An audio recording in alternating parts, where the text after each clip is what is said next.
नाज़रीन, आप देख रहे हैं जी ड्रामा रिव्यू। आज हम मंटो की किस्त नंबर 16 और 17 के हवाले से बात करेंगे।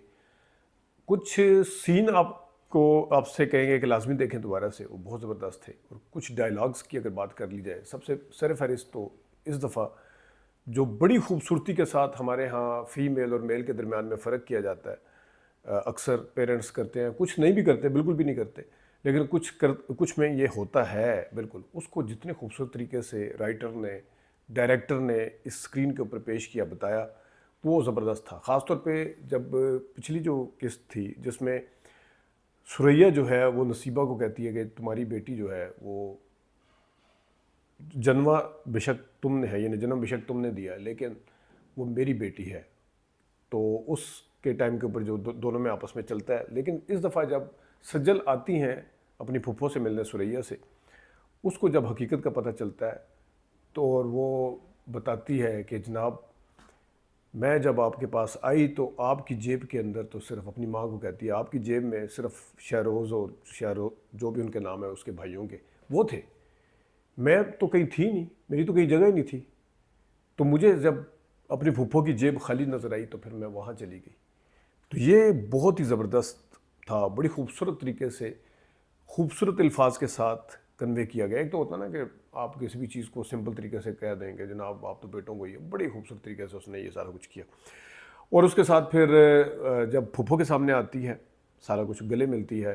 जिस वक्त उसकी फूफो कहती है आओ ज़रा गिफ्टिंग करते हैं तुम्हारी माँ की, उस वक्त वो कहते हैं कि 22 साल की जो सोई मोहब्बत एक दिन में अगर जगा सकती हो तो जगा के देख लो। ये भी बहुत ही ज़बरदस्त, मज़ा आया देख के।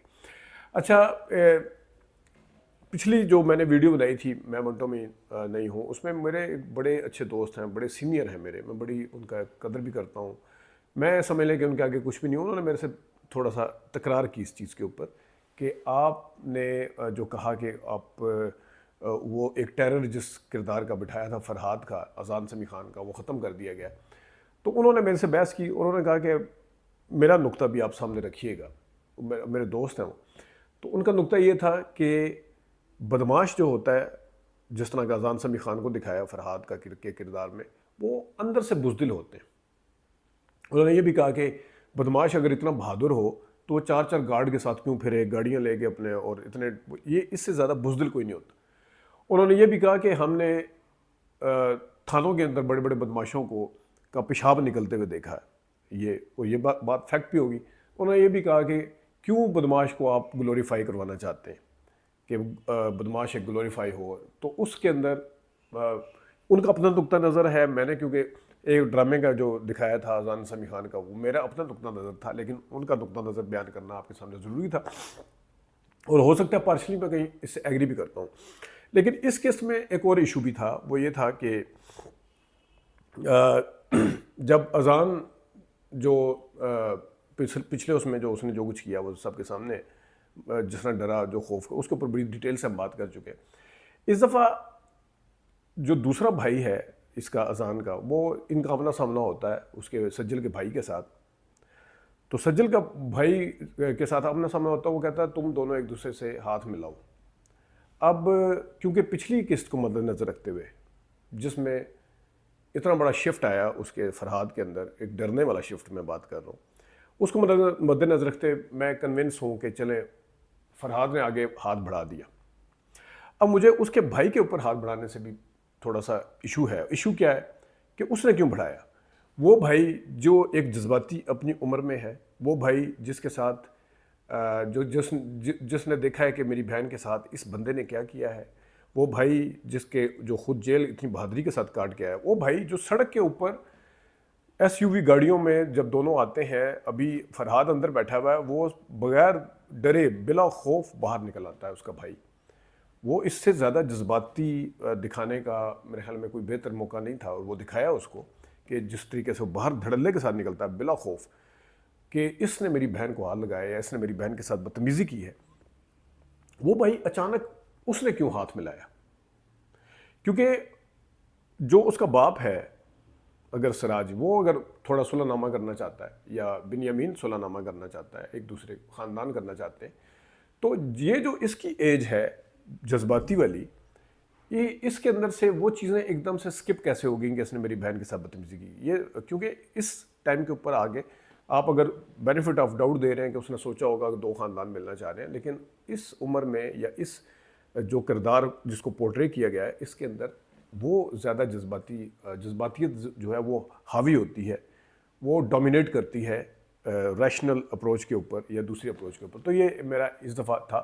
बाकी वो वाला नुक्ता मैंने आपको बता दिया। अदरवाइज़ अगर मैं इस ड्रामे के जो ये जो 2 किस्तें थी इसमें एक्टिंग की बात करूँ, जहाँ पे हज़रत आते हैं जनाब मीटिंग करने अपने ससुर के साथ, प्राइवेट मीटिंग है, वहाँ पे सज्जल आ जाती है और सज्जल आके जो कुछ भी पूछती है उससे, और जो मैच्योर अदाकारी हज़रत ने की है वहाँ पे जिस वक्त सज्जल उसको सुना रही होती है और वो चुप करके सुन रहा है हक्का बक्का, आंखों में हल्के हल्के आंसू भी हैं।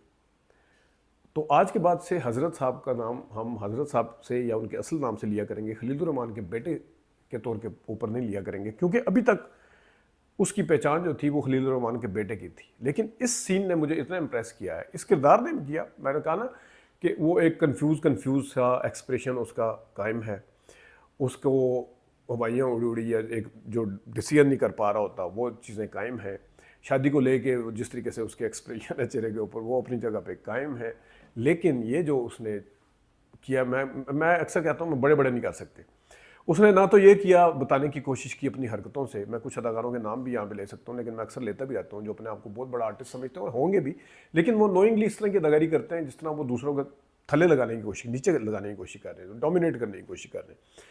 इसने बड़ी ईजी आसान तरीके से बगैर इस चीज़ को एहसास दिलाए हुए कि वो अदाकारी में बड़ा जनाब इस टाइम कारनामा सर अंजाम दे रहे हैं, सही किरदार के अंदर रहते हुए उन्होंने ये वाला सीन दिया। इसके ऊपर उनका शाबाशी उनको बनती है। साइमा जहाँ सज्जल मिलती है, जब वो कहती है आओ फूफो अब तुम्हारी माँ के साथ गिरते गए, उन्होंने माथे के ऊपर जो बल डाला वो बहुत ही ज़बरदस्त कमाल था। फिर अगर आप देखें दूसरे उसमें बाबर अली हैरान होता है, देखता है कि मेरा बेटा क्या कर रहा है, नमाज़ पढ़ रहा है, फैक्ट्री में काम जाके माफ़िया मांग रहा है सर। वो जो कहता है कि हैरान होकर कहता है बाबर अली कि मुझे पूरी रात की नींद चाहिए इस खुशी को वो करने के लिए, तो वो भी बड़े कमाल की थी। इसमें बाबर अली की इंसर्शन मैं रद्द देखें, डायलॉग आप बोल रहे हैं, डायलॉग बोलना जो एवरेज अदाकार भी होता है वो डिलीवर कर देता है। जो रिएक्ट होता है ना, रिएक्ट करना, किस तरह रिएक्ट करना है, बड़े बड़े रह जाते हैं उसमें। हॉलीवुड के बड़े बड़े स्टार हैं जिनमें से एक सरफहरिस्त हैं, अलग सा अपना उनका मकाम है, वो भी रह जाते हैं कि आप रिएक्ट कैसे करते हैं। रिएक्शन जो है ना ये बड़ा मैटर करता है। तो एक तो हज़रत का रिएक्शन बहुत ज़बरदस्त था, दूसरा बाबर अली का ये वाला रिएक्शन बहुत ज़बरदस्त था।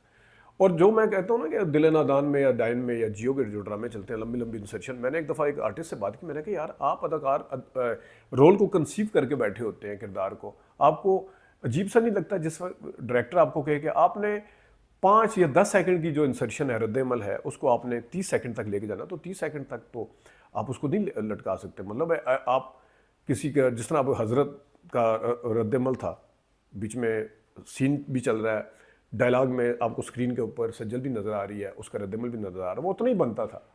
आप उसको अगर हज़रत को कहें आपने 30 सेकंड तक इसी तरह करके रखना, तो आपको कैसा लगेगा?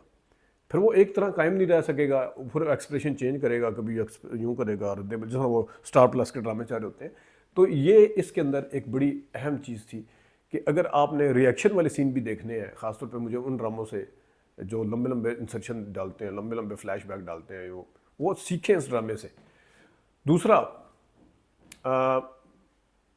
अजान समी खान के हवाले से सारे सोच रहे हैं कि वो क्या सही हो गया, ठीक हो गया। अजान समी खान मुझे नहीं लगता ठीक हो गया। उसकी बहन ने जो कुछ अंदाज़ा लगाया वो बिल्कुल ठीक लगाया। उसकी बहन जो दूसरे भाई को कहती है कि ये कुछ भी नहीं है, ये सब कुछ ऐसा ही है, वो अंदाज़ा बाबर अली उस झांसे में आ गया है। या तो ये हो सकता है कि उसको पाने के लिए, उसके तक दोबारा पहुंचने के लिए सज्जल तक इसने एक नया रास्ता अपनाया कि जनाब मैं नमाज़ पढ़ूँ, मैं अपने आप को ठीक करूँ और बड़ा शर्मिंदा हूँ। मुझे ये लगता है कि जो उसकी बहन का गुमान है, और वो तो मैंने पिछले एपिसोड में भी आपको बताया था ना कि जो इरफा का वालिद है वो उसको आके मारेगा, तो इसमें भी आपने देखा है कि वो कहती है कि इरफा का वालिद को मैंने गन उठा के इसके फरहाद के पीछे जाते हुए देखा है। तो ये एक है कि दोबारा उस तक पहुंचने के लिए सारा कुछ कर रहा है, और इस तरह नज़र नहीं आ रहा कि ये इस मतलब है।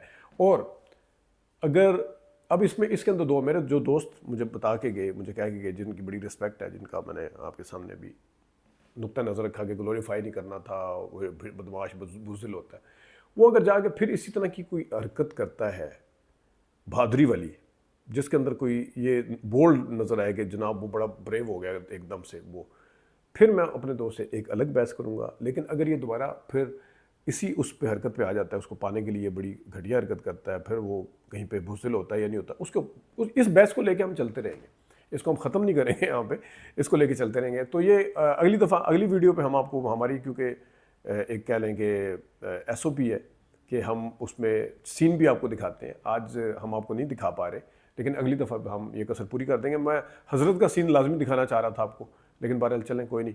बाकी हुमायूं सईद अपना किरदार ज़बरदस्त तरीके से निभा रहे, सारे करैक्टर बहुत अच्छा काम कर रहे हैं, बहुत अच्छा काम कर रहे हैं। तो इजाज़त दीजिए, अल्लाह हाफ़िज़।